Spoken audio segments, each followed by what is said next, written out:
Bismillahirrahmanirrahim. Assalamualaikum warahmatullahi wabarakatuh. Alhamdulillah, wassalatu wassalamu ala rasulillah wa ala alihi wa sahbihi wa man tabi'ahum ila yaumil qiyamah, amma ba'd. Ayuhal ahibbatul kiram, para pemirsa Muzani TV dimanapun berada. Pada hari ini kita lanjutkan insyaallah muqaddimah terakhir di muqaddimah Qasas al-Anbiya atau dengan kitab Fabihudahum Iqtadih. Pertama, mari kita baca dulu kitabnya, kemudian kita meringkas apa isi yang kita bisa ambil dari kitabnya. Di halaman 39, qala al-muallifu rahimahullah wa hafizahu hukmul isra'iliyat. Qad yatatarraqu al-insanu athna'a qira'atihi aw sama'ihi liqasasil anbiya'i illa zikril isra'iliyat. فما الإسرائيليات وما موقفنا منها؟ الإسرائيليات نسبة إلى إسرائيل، وإسرائيل هو نبي الله يعقوب صلوات الله وسلامه عليه، فله اسمان يقال له يعقوب ويقال له إسرائيل، كما أن لنبينا محمد صلى الله عليه وسلم أسماء منها الحاشر والعاقب ومحمد وأحمد والمقفي صلوات الله وسلامه عليه. قال تبارك وتعالى أولئك الذين أنعم الله عليهم من النبيين من ذرية آدم وممن حملنا مع نوح ومن ذرية إبراهيم وإسرائيل. وقوله تبارك وتعالى كل الطعام كان حلا لبني إسرائيل إلا ما حرم إسرائيل على نفسه. فإسرائيل هو يعقوب عليه السلام، فعندما يقولون أخبار بني إسرائيل أو أنبياء بني إسرائيل فيريدون نسل يعقوب عليه السلام، ولذلك يقال عن بني إسرائيل إنهم أبناء عمومة للعرب، لأن يعقوب ابن لإسحاق، وإسحاق أخو إسماعيل، وأخو إسماعيل أبي العربي المستعربة. Jamaah sekalian rahimani wa rahimakumullah, pada 3 paragraf yang kita baca ini, apakah yang dibahas oleh muallif? Pertama, beliau muqaddimah, ya, sering kita dengar nama Israiliyat. Beliau bertanya, lalu apa Israiliyat itu? Beliau menjelaskan, Israiliyat itu adalah nisbah atau nama yang dikembalikan ke Israel, dan Israel itu adalah hakikatnya nama lain dari Nabi Ya'qub alaihissalam. 2 nama untuk 1 orang. Ya, seperti Nabi Muhammad SAW ada namanya Al-Hashir, Al-Aqib, Muhammad, Ahmad, Muqaffi, salawatullah salamu alaihi. Dalil disebutkan dalam surat Maryam yang tadi, wa min dzurriyyati Ibrahim wa Israil. Israil disebutkan oleh Allah Azza wa Jalla. Israil ini siapa? Ya'qub. Dan disebutkan dalam surat Ali Imran juga, kana hillal li bani Israil, untuk anak-anak Israel, yaitu Ya'qub alaihissalam. Jadi ketika kita mengatakan kabar Bani Israel, cerita Bani Israel, nabi-nabi Bani Israel, artinya nabi-nabi keturunan siapa? Keturunan Ya'qub alaihissalam. Ketika kita mengatakan Bani Israel, maka dikatakan juga mereka ibnu abna umumatin lil Arab, artinya misan. Kalau kita misannya Arab. Kenapa? Karena Yakub ini adalah anak dari Ishak, sedangkan Arab itu dari siapa? Dari Ismail. Ismail bersaudara dengan Ishak, dari Ishak lahirlah Yakub. Jadi Arab itu siapa pamannya orang Arab? Orang Arab pamannya si Ishak. Jadi Bani Israel ini adalah anak pamannya orang Arab, yaitu Nabi Ishak alaihissalam. Jadi itu yang pertama, pengenalan tentang Bani Israel secara nama. Itu adalah nama lain dari Nabi Ya'qub, dan disebutkan bahwa Bani Israel ini juga sebagai misan dari orang Arab. Nah, yang kedua kata beliau, turuq akhbar Bani Israel. أخبار بني إسرائيل لها أكثر من طريق. الطريق الأول ما جاء من أخبارهم في كتاب الله، كما في قوله تبارك وتعالى ألم تر إلى الملأ من بني إسرائيل من بعد موسى إذ قالوا لنبي له مبعث لنا ملكا نقاتل في سبيل الله قال هل عسيتم إن كتب عليكم القتال ألا تقاتلوا قالوا وما لنا ألا نقاتل في سبيل الله. فهؤلاء بنو إسرائيل والله يخبر عنهم، فهذا خبر عن بني إسرائيل ولكنه في كتاب الله تبارك وتعالى. وكذلك جميع قصص الأنبياء الذين بين يعقوب ومحمد صلوات الله وسلام عليه كلهم أنبياء بني إسرائيل وهم كثر، كما قال الله تبارك وتعالى Wa idh qala Musa liqaumihi ya qaumi dzkuru ni'matallahi 'alaikum idh ja'ala fikum anbiya wa ja'alakum mulukan wa atakum ma lam yu'ti ahadan minal alamin. Bagaimana caranya kita tahu kisah Bani Israel? Kisahnya dulu nih. Kabar-kabar Bani Israel. Mau cari tahu tentang kisah Bani Israel pertama dengan cara sudah ada di dalam Al-Quran. Allah sendiri yang menceritakan. Di surat Al-Baqarah tadi disebutkan alam tara ilal mala'i min Bani Israel. Disebutkan langsung Bani Israel. Ceritanya tentang raja yang ketika orang-orang meminta untuk diadakannya raja, untuk diutuskan untuk diadakannya raja. Kemudian Allah Azza wa Jalla dalam surat lain juga menyebutnya, disebutkan kepada mereka Bani Israel, idhkuru ni'matallahi 'alaikum idja'ala fikum anbiya. Diutus dari kalian ini banyak sekali nabi. Jadi dari Bani Israel ini sangat banyak sekali nabi. Ini yang pertama. Mau cari tahu kisah Bani Israel, silahkan lihat Al-Quran, banyak di sana. Yang kedua, tariqu tsani ma ja'a fi sunnah mimma akhbara bihi Nabi sallallahu alaihi wasallam wa hadha katsirun jiddan kama dzakara sallallahu alaihi wasallam min qissati Jurayj al-'abid wa qissatu thalathati alladhina dakhalu ila al-ghar wa nazalat sakhratan fa utbiqat alaihim famul ghar fa hadhihi naqbaluha wa nusaddiqu biha wa nu'minu biha kama akhbara Allah jalla wa ala akhbara Rasulullah. Yang kedua lewat hadis-hadis Nabi Muhammad sallallahu alaihi wasallam, contohnya kisah Jurayj, seorang al-abid yang rajin beribadah, dan juga 3 orang yang ketutup dalam gua. Itu kisah Bani Israel, tapi memang disebutkan oleh hadis Nabi sallallahu alaihi wasallam. Yang pertama dan kedua ini kalau kita temukan kisahnya di Al-Qur'an dan hadis, maka wajib dan diterima. Baik. Yang ketiga, ma wajadnahu fi kutubihim kama yujad fi Taurah atau yujad fil Injil atau yujad fi mazamirihim wa rasailihim wa ghairiha fa hadhihi tanqasim ila thalatha. Adapun yang ada di kitab mereka, maka ada 3 bagian. Al-qismul awwal maqbul, wal qismu tsani marfud, al-qismu ats-tsalits yurwa wa la yusaddaq wa la yukazzab. Fa amma al-maqbul فهو الذي يوافق ما في كتاب الله وما في سنة نبينا محمد صلى الله عليه وسلم فهذا مقبول. مثلا قصة يوسف في التوراة وقصة موسى وإبراهيم ولا شك أنه يغنينا عنه ما في الكتاب والسنة. وأما المرفوض فهو ما خالف الكتاب والسنة أو كان فيه طعن في الله أو في أنبيائه عليه السلام كما جاء في التوراة مثلا أن الله تبارك وتعالى خلق السماوات والأرض في 6 أيام ثم استراح في اليوم السابع تعالى الله عن قولهم علوا كبيرا، فهذا لا شك أننا نكذبه. وكذا ما ذكرناه من طعنهم في أنبياء الله صلوات الله وسلامه عليهم أجمعين، فهذا كذلك مما نرده ونكذبه. وأما القسم الثالث فهو الذي لا يوجد في كتاب الله ولا في سنة رسوله محمد صلى الله عليه وسلم وليس فيه أي طعن في أنبياء الله أو في رب العزة تبارك وتعالى، فهذا تجوز روايته كما قال تعالى بلغوا عني ولو آية، كما قال صلى الله عليه وسلم بلغوا عني ولو آية وحدثوا عن بني إسرائيل ولا حرج ومن كذب علي متعمدا فليتبوأ مقعده من النار. وقال صلى الله عليه وسلم لا تصدقوا على الكتاب ولا تكذبوه وقولوا آمنا بالله وما أنزل علينا.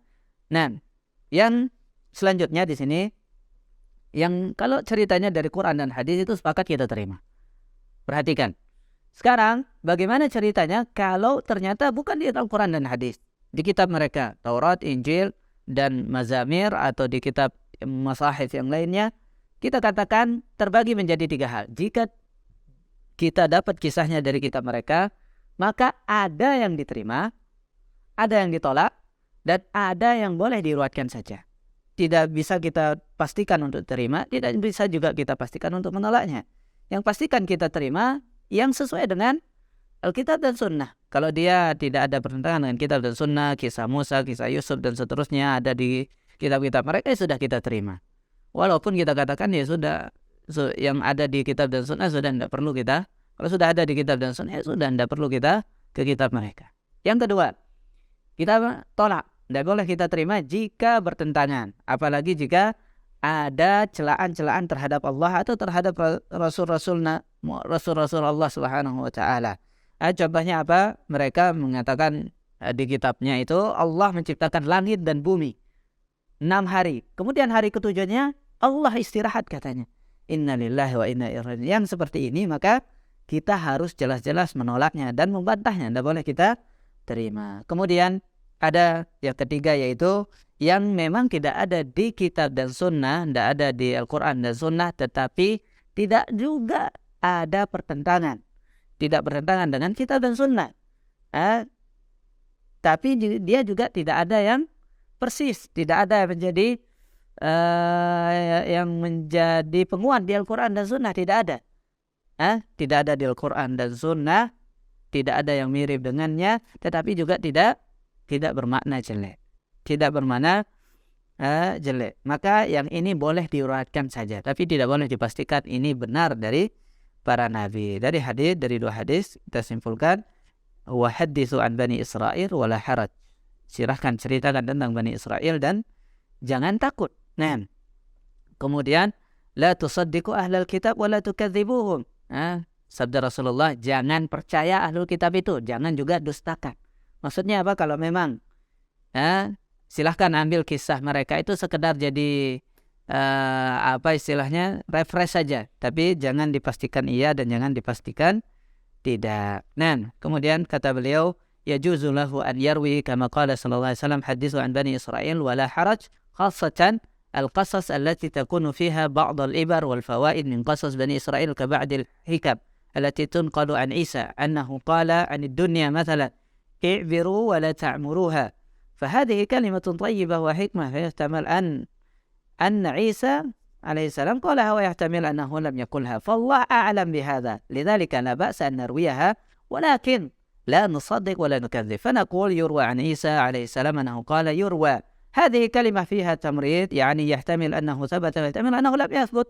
وقصص بني إسرائيل كثيرة جدا، تلك التي فيها شيء من المواعظ والفوائد التي يستفيدها المرء في دينه ولكن لا يحتاجها، وإنما يستفيد منها كمثل القصة التي ذكرت أن ثلاثة نالوا مالا ثم خرج أحدهم ليأتي بطعام وجلس اثنان فاتفقوا على قتل صاحبهما ليقسم المال بينهما بدل أن يقسم على ثلاثة، واتفقا على أنه إذا جاء قتله، فذهب وأتى بطعام فلما رجع جاءه في غفلة فقتله ثم أكل الطعام فمات لأنه كان قد خطط كما خططا، وقال في نفسه لماذا يقسم على ثلاثة، لما لا آخذه وحدي، ودس فيه السم.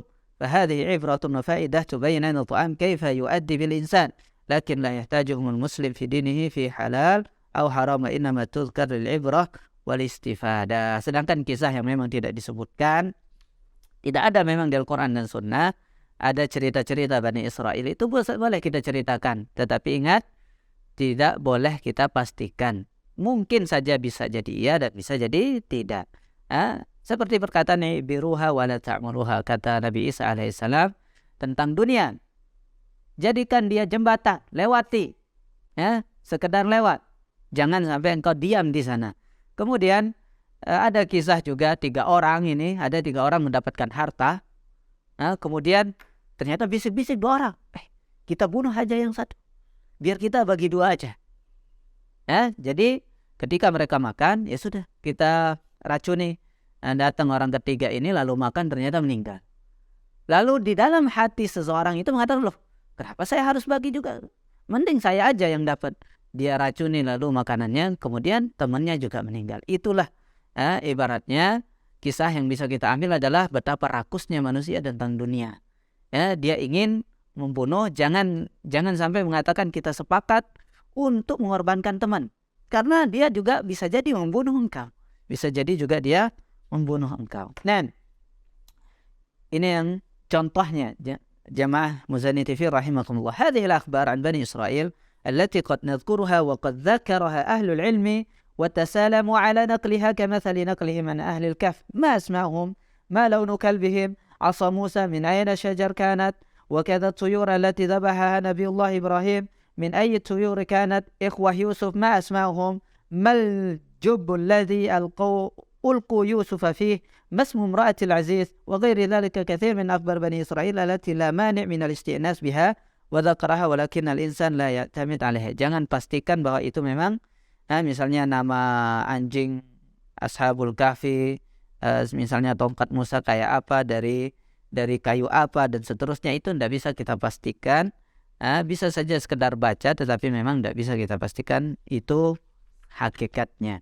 Yaqul Hafiz Ibnu Katsir, perhatikan perkataan Ibnu Katsir di sini, lasna nadhkur minal israiliyat illa ma adina syari'u fi naqlihi mimma la yukhalif kitab Allah wa sunnati rasulih sallallahu alaihi wasallam wa huwa al-qismu alladhi la yusaddaq wa la yukadzdzab mimma fihi bastun li mukhtasar indana aw tasmiyah li mubhamin ورد به شرعنا مما لا فائدة في تعيينه لنا فنذكره على سبيل التحلي لا على سبيل الاحتياج إليه والاعتماد عليه وإنما الاعتماد والاستناد على كتاب الله وسنة رسوله صلى الله عليه وسلم ما صح نقله أو حسن فقد قال تعالى كذلك نقص عليك من أنباء ما قد سبق وقد آتينا من لدنا ذكرا فما شهد له شرعنا بالصدق فلا حاجة بنا إلى استغناء به عندنا وما شهد له شرعنا بالبطلان فذاك مردود ولا يجوز حكايته إلا على سبيل الإنكار والإبطال فإذا كان الله سبحانه وتعالى سبحانه وله الحمد قد أغنانا برسولنا محمد صلى الله عليه وسلم عن شائر الشرائع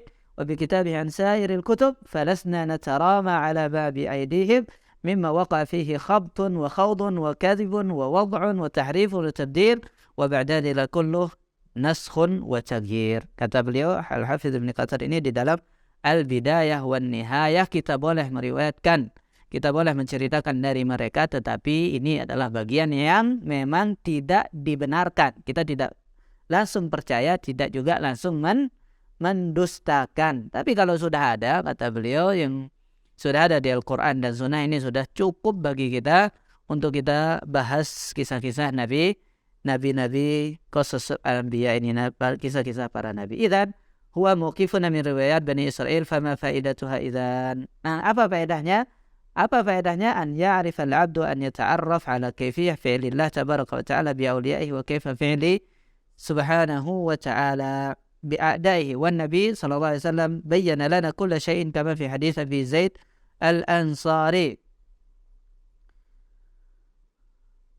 قال صلى بنا رسول الله صلى الله عليه وسلم يوما الصبح ثم صعد المنبر وخطبنا فحتى حضرت الظهر ثم نزل فصلى بنا الظهر ثم خطبنا حتى صلى بنا العصر ثم خطبنا حتى غابت الشمس فنزل وصلى بنا المغرب فحدثنا بما كان وما هو كائن فأعلمنا أحفظنا. Diriwayatkan oleh Imam Muslim. Apa faedahnya kita belajar riwayat-riwayat ini? Supaya kita tahu bagaimana Allah Azza wa Jalla memenangkan para walinya dan bagaimana Allah Azza wa Jalla mengazab para musuhnya. Dan Nabi sallallahu alaihi wasallam menceritakan kepada kita semuanya. Nah, diceritakan kapan Nabi menceritakan semuanya? Suatu hari diceritakan oleh Abi Zaid al-Ansari, beliau salat subuh, kemudian naik mimbar, khutbah sampai salat zuhur. Salat zuhur salat beliau. Nah, naik mimbar lagi sampai salat asar, sampai maghrib. Beliau seperti itu. Beliau naik lalu berkhutbah lagi dan diceritakan semua tentang yang dulu dan yang akan datang. Kata beliau di sini, orang yang paling bisa di antara kami adalah orang yang paling bisa menghafal. Orang yang paling tahu adalah orang yang paling bisa menghafal. Ini jemaah sekalian rahimani rahimahullah, ringkasan pembahasan kita pada kali ini adalah apa itu Israil. Nabi Yakub nama lainnya, dan anak-anaknya Yakub itu disebut sebagai anak-anak Bani Israil. Kemudian selanjutnya disebut juga sebagai misannya orang Arab, karena memang dari Ishak ini saudara dari Ismail. Kemudian sudah dibahas juga bagaimana caranya kita tahu kisah-kisahnya Bani Israil itu. Yang pertama dari kitab, dan yang kedua dari sunnah, kemudian yang ketiga dari kitab-kitab mereka. Yang kedua ini pasti diterima, tetapi yang ketiga harus kita pisah. Kalau cocok kitab sunnah kita terima, tidak cocok kita tolak. Kalau memang tidak ada di kitab sunnah, tapi dia tidak ada yang mendukung di Quran dan sunnah, dan juga tidak ada penolakan dari kitab dan sunnah, maka ini la yusaddaq wa la yukadzab. Barakallahu fikum, subhanakallahumma wa bihamdika, asyhadu an la ilaha illa anta, astaghfiruka wa atubu ilaik. Assalamualaikum warahmatullahi wabarakatuh.